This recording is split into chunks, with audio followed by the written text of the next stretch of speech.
You're listening to The Pulse on AMI Audio. I'm Grant Hardy.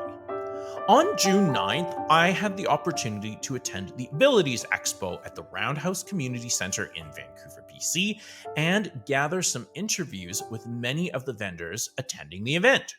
To tell us more about the Abilities Expo, we're going to start off with an interview with Emily Chambers, the Connectra Program Coordinator. Emily took some time at the expo to tell me about Connectra Society, share what the expo means to the community, and tell us all about the theme of this year's expo, how to thrive in 2025.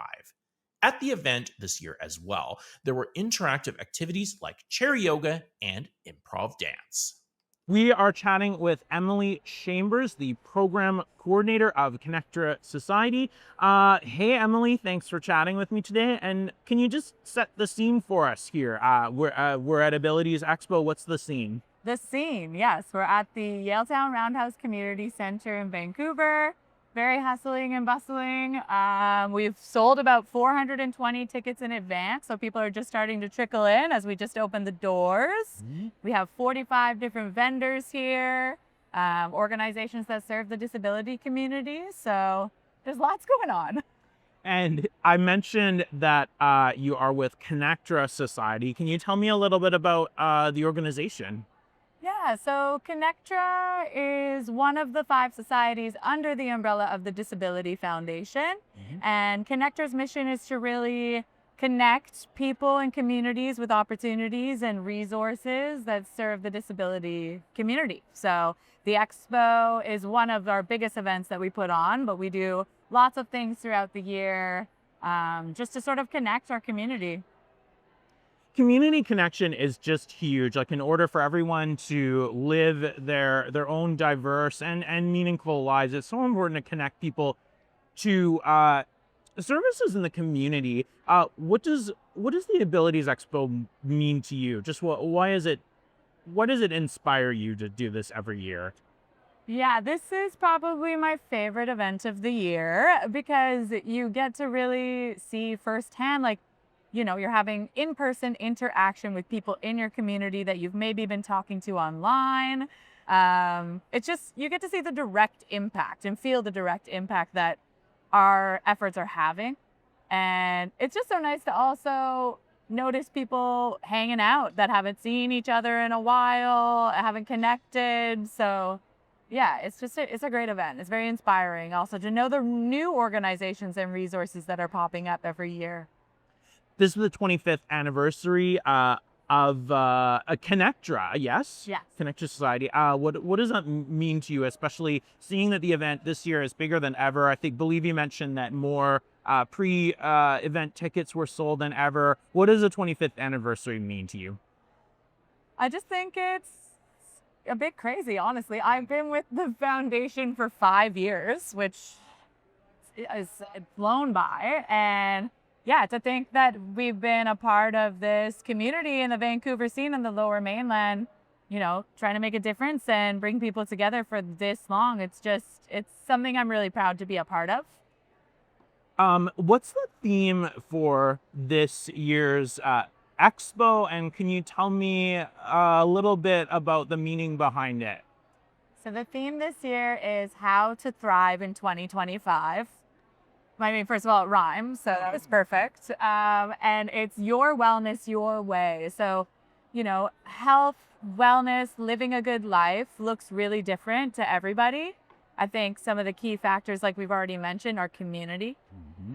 So we just really wanted to bring in organizations and presenters and speakers that could talk to how they've thrived in maybe different circumstances than somebody else might have in their life, and that there are so many ways to lead a fulfilling life and to be supportive in that journey. Just thinking about a really different and raising awareness about ways to thrive that maybe weren't thought of or known before. We're having a presentation today about chronic pain, which has just been so kind of so hidden away and not talked about. What are you hoping that people learn here today that's kind of new and unique and maybe isn't talked about enough? Yeah, I'm really looking forward to that presentation. There's going to be musical aspects of it as well from Simon Paradis, who's a musician that also suffers with chronic pain. And I think just to give people hope and maybe, some things that they haven't thought about before. Chronic pain and illness is like such an incredibly difficult journey that no one can really know about unless you're in it. Mm-hmm. So I think to feel seen, heard, felt, recognized for that. And again, it's just another way to connect. That's a big part of hope, is just connecting with others going through the same thing. I have to ask you one other thing. What's it like organizing a huge event like this every year? It's a lot of work, and I couldn't do it without the whole Connectra integrated team, the Disability Foundation team, and all of our awesome volunteers here today. So, I'd like to say it's become a well-oiled machine, but there are things that pop up every year. We're always learning. So I couldn't do it without a lot of help, and I have a lot of help. Yeah, just listening to the ambience here, I think people are really excited and keen to get started with the show. I know you're really busy today, but thank you for taking the time to join us today. Thank you so much for being here, AMI. Yeah. Awesome. Thank you. The Pain Project, a couple's story of confronting chronic pain, is a book that explores the definitions, treatments, science, myths, and meanings of the mysterious and multifaceted force that is pain. At Abilities Expo, I was joined by the co-authors of that book and partners of 30 years, Stanley and Simon Paradis. They were giving a presentation called I've Been Better, I've Been Worse, a playful and musical exploration of the often difficult to think or talk about topics of chronic pain and surviving traumatic injuries. In this next clip from my day at the Abilities Expo, I talked to Kara and Simon about their presentation, their work together on multiple books, and how their journey together began. I'm wondering if you both can just introduce yourselves a little bit about how your partnership came together. Simon, do you want to start this one? Well, if we're going to talk about the actual DNA of our relationship, we could blame it all on grade 10 history class in Orangeville, Ontario. That's right. That's basically where the first bomb went off. And I'll let Kara finish that up. We have been best friends since we were 15. And we got together when we were very young, had a son who is now expecting his own child. And so we have been together for 3 decades. Amazing. And congratulations on that. Yeah. We feel very lucky that we met each other. We're kind of each other's person. Yeah, exactly. Complement each other well. So, there's a lot more awareness about disability in this day and age, but I think one type that there is not enough discussion about is those invisible disabilities and that chronic pain especially. And that's where the Pain Project comes in. I'll start with you, Kara. Can you talk a little bit about the book and your experiences that brought it together? Yeah, I think Simon initially had a traumatic brain injury as well as a spinal cord injury. And so we worked on an earlier book called Fallen, which was about his accident and his recovery. And in doing that, we spent a lot of time with brain injury associations. And I think it was a very interesting learning curve for us because Simon's disabilities are not invisible. He's in a chair. And I think doing the work that we did with different brain injury associations, it gave us such a greater appreciation for invisible injuries. So there was a sense that we had that lucky isn't the right word, but because Simon's disabilities were so visible, in a way, things like the brain injury and chronic pain that he experiences were almost easier to talk about within the medical community and within our community at large. And I think we spent a lot of time kind of really starting to appreciate how many people live with those same things, but in a very invisible way, and how difficult that must be. So brain injury is similar to chronic pain, where it's not necessarily something that people can immediately see and identify, but something that has a profound impact at all levels of your life. Simon, do you want to share a little bit about your presentation today that the two of you did? Well, we were talking about sort of basically, I mean, the experience of doing the book, which meant that we were designing a year of our lives to find a bunch of not, over-the-counter contingencies for managing chronic pain. So we, as Kara said in our presentation, we looked at various things that were medical. We looked at the anecdotal. We looked at the apocryphal. We looked at the woo-woo new agey stuff. We tried on a whole bunch of different ways of seeing if we could even, get it to decrease by just small percentage points. And for me, it became a strange dance with constructive distractions, just finding ways to keep my brain occupied so that it doesn't become, obsessed with experiencing chronic pain. Because I think a large part of chronic pain is the sensitization of the nervous system. So it's like ruts in a road that has been driven over many times, and the ruts get deeper because your brain is always kind of acting in a similar way. How do you find your music as a guitar player and a singer? How do you find your music intersects with your chronic pains? Well, they're a problematic couple to balance at the same time, because I have had experiences playing gigs where in the middle of songs I'm sabotaged by having a moment of bad pain. That being said, I would say that consistently my most pain-free moments come when I'm actually actively playing music, either singing songs at the kitchen table with Kara or with various bands or people that I play music with. It just seems to co-opt all of those areas of my nervous system that are suffering from chronified pain when they're experiencing, playing music, and all of the different areas of my brain that light up having to play music.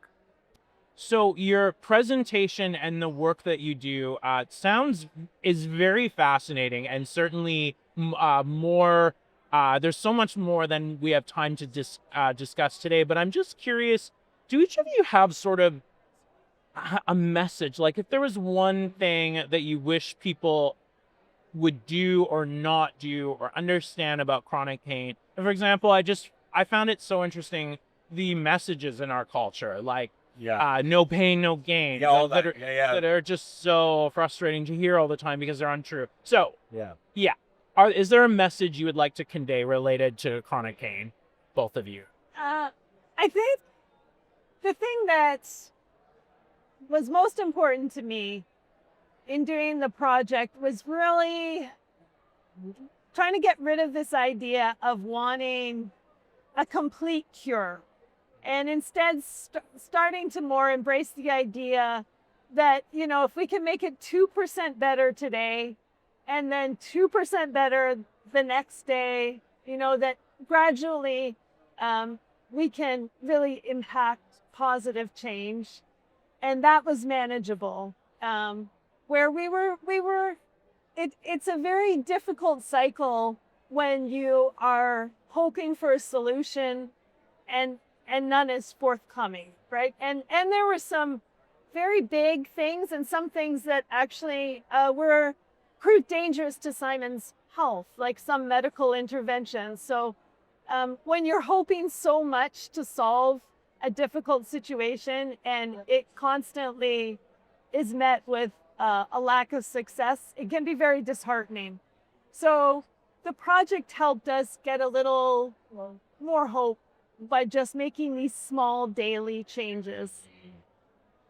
And that's huge. And Simon, is there anything that comes to your mind? Yeah, I think my message to people would be, if you're struggling, as you were saying before, Grant, with, with hidden issues, be it chronic pain or a whole buffet of hidden disabilities that are in this room right now with us, is that remember that the act of being vulnerable doesn't mean that you're broken. That, you know what I mean? Like to experience some form of what seems to be, an apparent weakness is not being broken or badly put together. That you have to afford yourself to be in the moment and be vulnerable. And that really is just all part of like the human experience and shouldn't be limited to it being only for those who can't show strength enough to suck it up, 100%.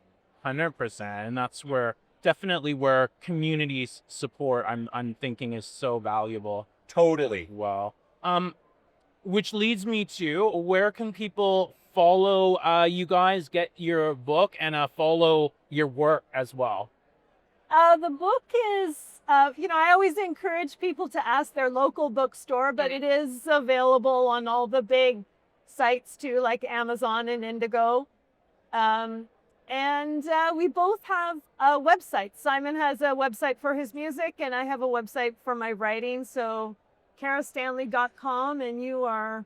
It's weird. It's like simon-parody.com. It's Okay, sounds good. And definitely Google it, I'm sure. Yeah. Is always there. And the problematic thing, Grant, sorry to speak over you, is that there's actually an EDM musician from Quebec that has my same name.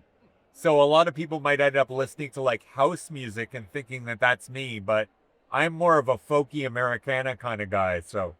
I feel your pain. I thought I'm the only Grant Hardy out there. Absolutely not. And some of them are very unique if you Google it. Nice. And do you guys give this kind of presentation often, or is this sort of new to you? I'm just curious if someone wants to experience what we listened to today.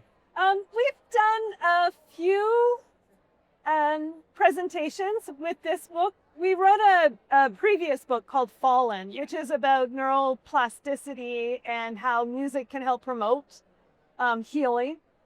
And we did a lot more presentations for that. This one, post-COVID, we haven't done as many. We don't have anything currently lined up, but you never know. But we'll give you a follow, exactly. Yeah. Thank you so much for sharing your story and for joining us today. Thank you so much for having us, Grant. I really enjoyed your interview. Thank you. Thank you. Thank you, Grant. Also at the Abilities Expo was the Vancouver Public Library. Libraries are such an important social service, and accessible services ensures that patrons with mobility challenges and/or print disabilities in Vancouver can use the library's crucial services. Jennifer Streckmann is the coordinator of accessible services at the Vancouver Public Library. Jennifer started off by telling me what access services had going on at Abilities Expo and the importance of libraries in communities. I work with accessible services at Vancouver Public Library, and our team is responsible for collections for patrons with print disabilities, so various formats for folks. We do delivery services to people's homes if they can't get to the library. We have accessible technology all throughout the system and available to lend. So we're just here today talking to people about that and trying to connect them to the library in a way that works for them. Yeah, so I think there are two really interesting things about public libraries that people don't really think of. One is accessibility.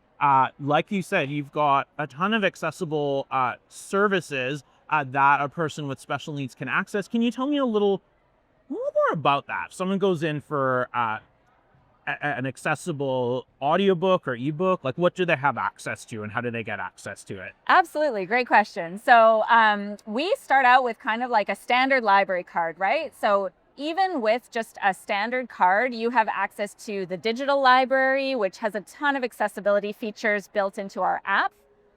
If you require something that doesn't work there, you can connect with us at Accessible Services, and we will kind of navigate people through our system to find the formats and the services that work for them. So if someone has a mobility limitation and can't come to the library, we'll deliver books to their home. We also go to long-term care homes and hospitals. And then it's really what format works. So we've got a large print collection for people that really love sitting down with a print book. And then we have audiobooks on CD. So if someone doesn't have Wi-Fi or doesn't have digital access, they can still listen to their favorite books. And so we've really got a wide range of services that we try to match people up with so that they can access their favorite stories. Yeah, so that's part of what I'm hearing too, is you don't have to know exactly when you go in what service you even really need, because you can go in and ask for help to guide you through it. Absolutely. So not to put you on the spot, but you mentioned accessible technology lending. What kind of technology can people have access to in the library? Absolutely. So there's kind of two different groups. There's the stuff that we lend. So we lend Daisy players, and those play the Daisy discs. And then we lend out the Envoy Connect, which has audiobooks downloaded onto it, like 24 at a time. That's great if someone's going on vacation or has a brief hospital stay. They can rent that and listen to a ton of content. And then we have a whole range of things available in our branches across the city. So we have large print keyboards, a touchpad mouse available at all locations, adjustable computer desks. We've got screen reading software and voice dictation software so that people can navigate through a computer. There's lots of technology that's kind of embedded in our locations. And so that's all available on the website. So you can kind of plan your visit and see what location has which technology, just to make sure that it works for everybody. Oh, that's very cool. Genuinely, because I think it's something we don't always think of. Just curious, how did you get into accessible services? Absolutely, yeah. I've kind of navigated my way through libraries. I was a children's librarian when I first started. And then pre-COVID, I was in programming. And it was actually in programming, working with our Indigenous storyteller in residence, that I kind of was interested in access and kind of making sure that everyone felt welcome at our programs.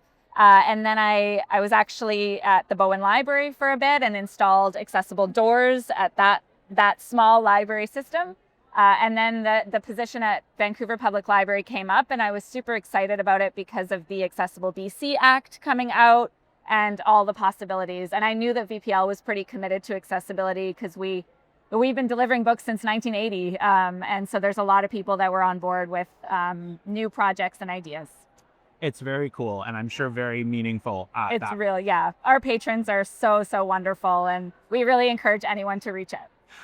The other thing I wanted to ask you quickly is, I think another thing people forget about libraries is just how useful they can be in connecting people to the community. Yeah. Can you talk a little bit about, I guess, just how a library can be a community hub? You know what I mean? 100%, yeah. Everywhere from just our physical spaces, so they are temperature controlled. You can come in, it's completely free. You can hang out all day long.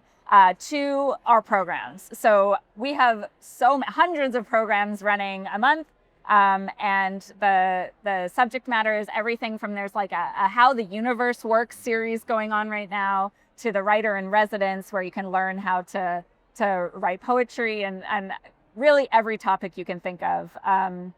Our department does run a couple programs. So we do partner with the CNIB on assistive technology training, one-on-one. And then we ran a reading circle on the topic of disabilities in different genres. And we're just going to start up the Story Circle program again, which is for adults with developmental disabilities. So. Okay, that's fantastic. And I'm going to check that out for sure. Yeah. Just wanted to ask you, I guess, if someone's listening either in Vancouver or somewhere else, they're not really sure what they might be able to access at their library. What should people do to find out more?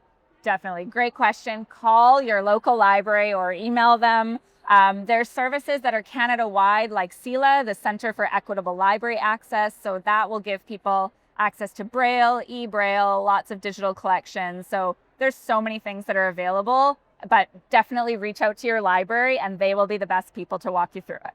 Jen, I appreciate the work you do and your time. Thank you for joining us today. Thanks so much, Grant. It's been a pleasure. Cheers. Bye.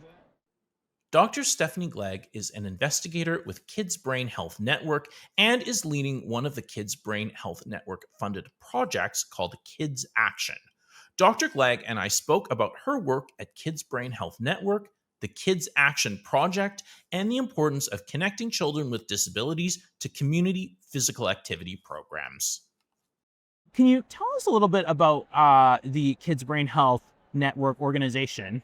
Sure. Yeah, it's a pan-Canadian network, and its aim is to support kids and families, kids with neurodevelopmental disabilities and their families. And it basically bridges the path from science to solutions for kids and families across Canada. And now your background is in pediatric occupational therapy. And I imagine that plays into a lot of the research that you're currently doing. For sure. Yeah. So I worked in pediatrics at Sunny Hill Health Center at BC Children's Hospital for 18 years, working with kids with various conditions. And that sort of forged a path forward in my research. I'm also the parent of a child who falls outside the neuro majority. So that flavors what I do as well. Ah, fantastic. Yeah, I was going to ask you what kind of, inspires, what really makes you find this work especially meaningful?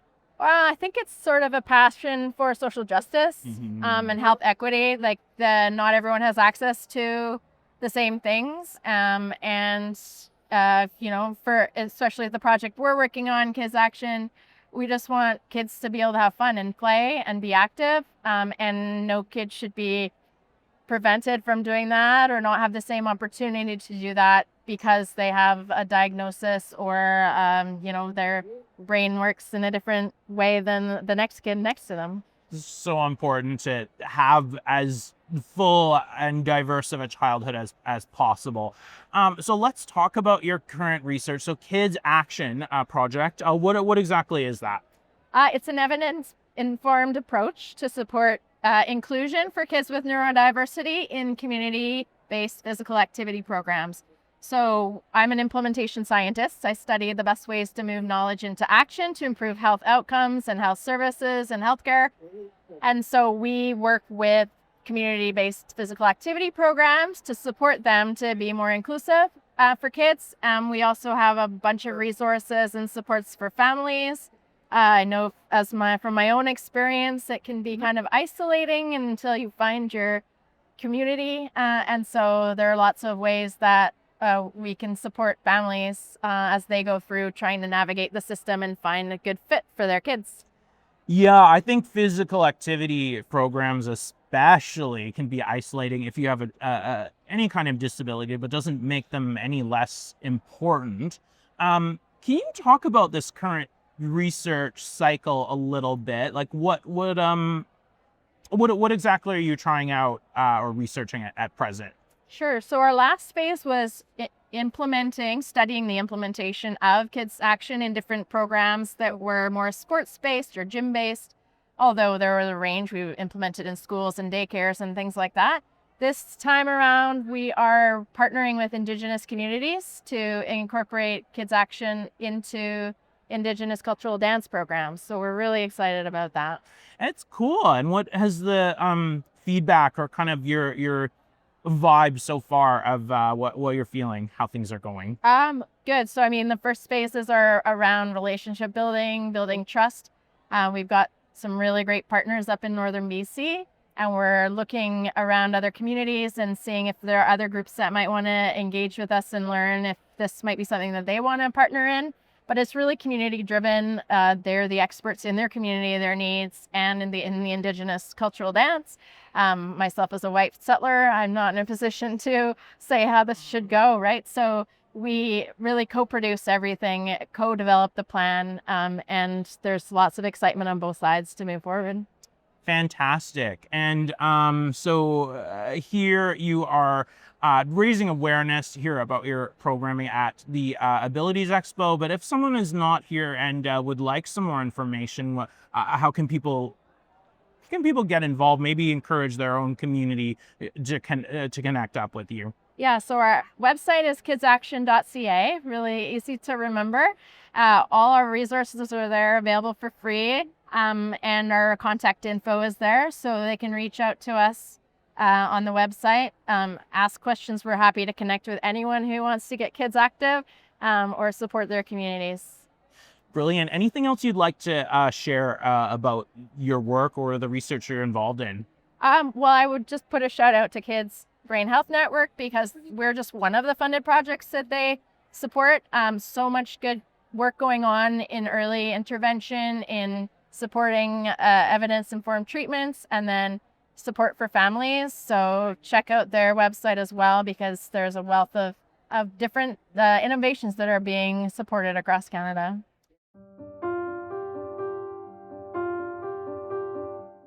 On our next episode of The Pulse, we're going to continue our coverage of the Abilities Expo. We've got some great interviews about the importance of physical activity and with some folks from the Neil Squire Society. That's coming up on the next episode of The Pulse. I'd like to thank our production team for their work at the Abilities Expo, and a big thanks to the organizers of the event for having us. I'm Grant Hardy. Thanks for listening to The Pulse on AMI Audio.